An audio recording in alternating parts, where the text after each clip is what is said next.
Let's touch on brewery stocks, and I'd like to specifically hone in on what we saw coming through from Nigeria with regard to those Guinness numbers, which were not very exciting. I mean, we saw turnover increasing only by around 2.5%, but in the same breath, brewery stocks seem to have been gaining a lot of attraction and a lot of interest from the investor community.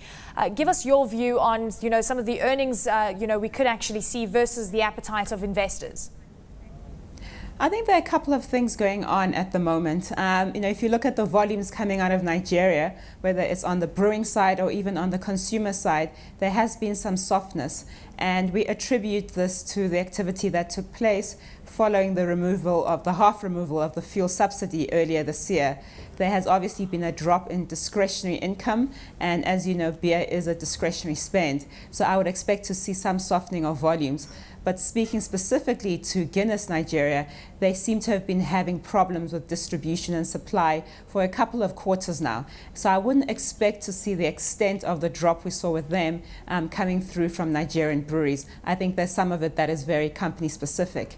The appetite we continue to see from the stocks is driven by the long-term fundamentals. If you look at the brewing industry, most of it is still in the informal market. We estimate over 70%. So as these economies grow, as disposable incomes grow, and as the breweries push into that low-income segment by introducing low-income beers, we would expect to see some pretty solid volume growth. So, I mean, you mentioned Guinness, Nigeria having a bit of an issue on the distribution front. You're not expecting, similar numbers coming through from, of course, Nigerian breweries. So which of the two would you want exposure to in Nigeria right now? Should you actually have exposure to both? I'm sure the distribution issues would only be sort of once-off issues that would come through for Guinness. Yeah, I mean, I think distribution issues can take a while to iron out, especially when you're dealing with a country as large and expansive as Nigeria. I think where Nigerian breweries probably has an advantage over Guinness is that it distributes from more depots across the country. When we look at the two companies, comparing them, we would probably have a preference for Nigerian breweries over Guinness breweries at this point. And that's not just based on what's happening now, but if you look back historically at the free cash flow generation, you look at the margins, you look at the gross prospects, I think we are happier with Nigerian breweries. Okay, so you mentioned something interesting with regards to fuel subsidies in Nigeria, and a lot of the companies perhaps not being able to pass on the cost increases that they are experiencing. So margins are going to be squeezed going forward. For how long would you say these companies would be able to absorb this fuel shock?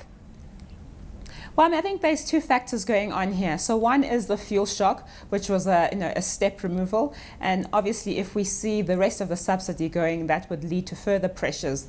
The other bit is that we have had increasing inflation in Nigeria in the second half of last year. And when you get into double-digit inflation, it becomes very difficult as a consumer company to pass on that full increase to consumers. Therefore, you have to take the knock on your margins. So I think we're seeing a little bit of both coming through. And I would expect that the fuel subsidy issue is probably coming through more on the volume side. And then that plus the inflation story is coming through on the margins. And of course, Nothando, we know that it's only a partial fuel subsidy that has been dropped. So one can only imagine what kind of impact it's going to have when we see the entirety of the, fuel subsidy being taken away completely.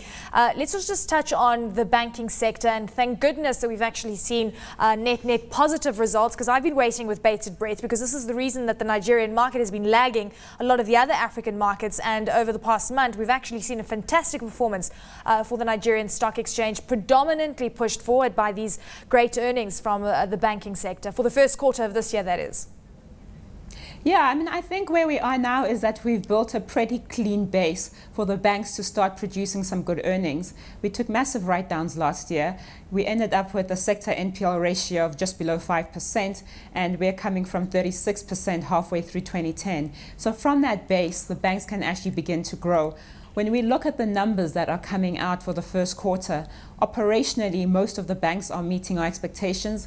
Where they're doing even better is that their impairment charges are quite low this year because the books are so much cleaner. So, obviously one quarter does not make a full year, but at least we're setting the base for a positive trend for this year. And I think that's being reflected in growing appetite for these stocks.